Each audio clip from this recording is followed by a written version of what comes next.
Bismillahirrahmanirrahim. Assalamualaikum warahmatullahi wabarakatuh. Perkenalkan, nama saya Syed Saparudin, mahasiswa Winsus Karyau, Fakultas Syariah dan Ilmu Hukum dengan NIM 1192041270. Pada kesempatan kali ini, izinkan saya menyampaikan pokok-pokok bahasan yang sudah ditugaskan kepada kami dalam mata kuliah ilmu hadis. Adapun pembahasan yang akan kami jelaskan pada kesempatan kali ini, yang pertama adalah pengertian hadis, bentuk-bentuk hadis, serta unsur-unsur pokok hadis. Pengertian hadis yang pertama atau al-hadith menurut bahasa al-jadid yang artinya sesuatu yang baru, atau lawan dari kata al-qadim yang lama. Artinya yang menunjukkan kepada waktu yang dekat atau waktu yang singkat. Sedangkan menurut ahli hadis, pengertian hadis adalah afwalun Nabi sallallahu alaihi wasallam wa af'aluhu wa ahwaluhu, yang artinya segala perkataan Nabi sallallahu alaihi wasallam, perbuatan dan hal ihwalnya. Yang dimaksud dengan hal ihwalnya di sini adalah segala yang diriwayatkan dari Nabi sallallahu alaihi wasallam yang berkaitan dengan himmah. Sementara para ulama usul memberikan pengertian hadis adalah aqwaluhu wa af'aluhu wa taqriratuhu allati tasbutul ahsanu wa tuqarriruha, yang artinya segala perkataan Nabi SAW, perbuatan dan takrirnya yang berkaitan dengan hukum syara dan ketetapannya. Berdasarkan pengertian hadis ini, sudah jelas bahwasanya hadis itu adalah hadis, sesuatu yang bersumber dari Nabi SAW, baik ucapan, perbuatan, maupun ketetapan yang berhubungan dengan hukum-hukum yang berkaitan dengan ketentuan-ketentuan Allah yang disyariatkan kepada manusia. Adapun pembahasan yang kedua, yakni adalah saya akan menjelaskan bentuk-bentuk hadis. Bahwasanya bentuk-bentuk hadis ini dapat dibagi menjadi 5. Yang pertama adalah hadis qauli. Yang dimaksud dengan hadis qauli di sini adalah segala yang disandarkan kepada Nabi Sallallahu Alaihi Wasallam yang berupa perkataan atau ucapan yang memuat berbagai maksud syara, peristiwa, keadaan yang berkaitan dengan akidah, syariah, dan akhlak. Contoh hadis lain dari hadis qauli ini adalah tentang bacaan Al-Fatihah dalam solat yang berbunyi, La solata liman lam yaqra' bi fatihatil kitab. Tidak sah solat seseorang yang tidak membaca surah Al-Fatihah. Hadis riwayat Muslim. Yang kedua adalah hadis fi'li. Yang dimaksud dengan hadis fi'li di sini adalah segala yang disandarkan kepada Nabi Shallallahu Alaihi Wasallam yang berupa perbuatan atau perkataan yang sampai kepada kita. Seperti hadis tentang solat dan haji. Contoh hadis fi'li tentang solat dan haji adalah Sallu kama ra'atimuni usolli. Solatlah kalian sebagaimana kalian melihat aku solat. Hadis riwayat Bukhari. Adapun yang ketiga di sini adalah hadis takriri. Hadis takriri ini adalah segala hadis yang berupa ketetapan Nabi Shallallahu Alaihi Wasallam terhadap apa yang datang dari sahabatnya. Contoh hadis takriri ini adalah sikap Rasulullah Shallallahu Alaihi Wasallam yang membiarkan para sahabat melaksanakan perintahnya sesuai dengan penafsiran para sahabat itu masing-masing. Ada sabdanya yang berbunyi, La yusalliyanna ahdul asra illa fi bani Khuraizah. Janganlah seorang pun sholat asar kecuali di Bani Khuraizah. Yang keempat adalah hadis hami. Yang dimaksud dengan hadis hami di sini adalah hadis yang berupa hasrat Nabi Shallallahu Alaihi Wasallam yang belum terrealisasi. Seperti halnya hasrat berpuasa tanggal 9 Asyura. Dalam riwayat Ibnu Abbas disebutkan sebagai berikut.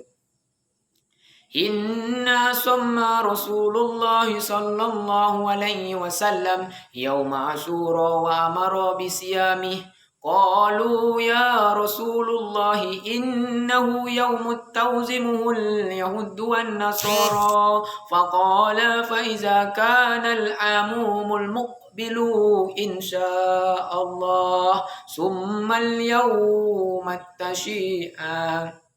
Ketika Nabi SAW berpuasa pada hari Asyura dan memerintahkan para sahabatnya untuk berpuasa,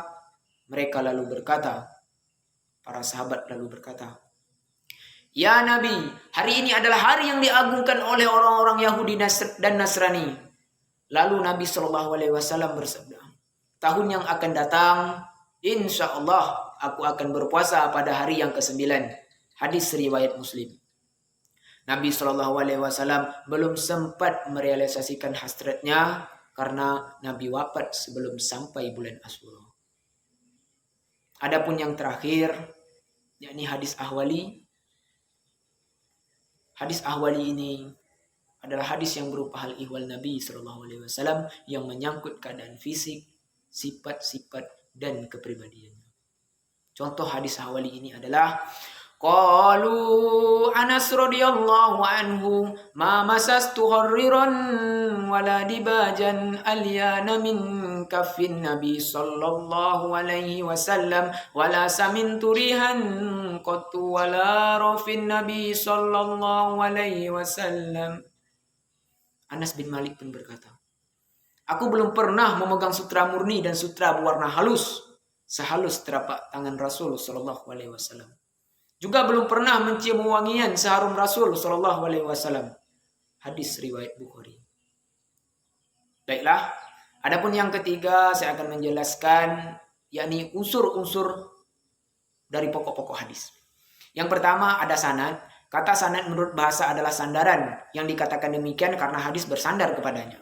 Sedangkan menurut istilah adalah silsilatur ruwatil ladzina naqalul matna'an masdaril awal.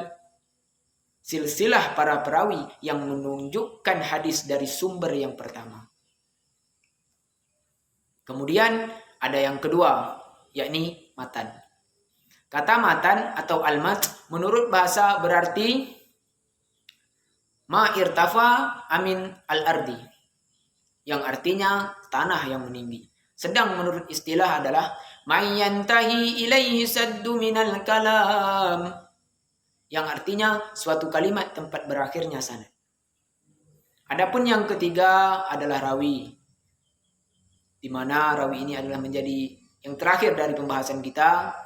Kata rawi atau al-rawi berarti orang yang meriwayatkan atau memberitakan hadis tersebut. Sebenarnya sanad dan rawi itu merupakan dua istilah yang tidak dapat dipisahkan. Akan tetapi yang membedakan antara rawi dan sanad tersebut adalah terletak pada pembukuan atau pentadwinan hadis tersebut. Orang yang menerima hadis dan kemudian menghimpunnya dalam suatu kitab tadwin disebut dengan perawi. Untuk lebih jelas, ada hadis yang dapat menjelaskan atau dapat membedakan yang dimana sanad, matan, dan rawi. Yang arti hadis tersebut adalah telah menceritakan kepadaku Muhammad bin Ma'mur bin Rabi al-Qaisi. Katanya telah menceritakan kepadaku Abu Hisham al-Mahmuzi dari Abu al-Wahid. Katanya telah menceritakan kepadaku Muhammad bin al-Munqadir dari Amran dari Utsman bin Affan radhiyallahu anhu. Lalu ia berkata, barang siapa yang berwuduk dengan sempurna atau sebaik-baiknya wuduk, maka keluarlah dosa dari seluruh badannya, bahkan dari bawah kukunya sekalipun. Hadis riwayat Muslim. Dari pembahasan yang sudah saya bahas tadi, diharapkan dari kita semua dapat mengambil kesimpulan dari pengertian hadis, pokok-pokok hadis, dan unsur-unsur pokok hadis tersebut. Mohon maaf atas segala kekurangan dan kesilapan. Yang benarnya itu datangnya dari Allah, yang salahnya itu datangnya dari diri saya sendiri. Saya sudahi, akhirul kalam. Wabillahi taufiq wal hidayah. Wassalamualaikum warahmatullahi wabarakatuh.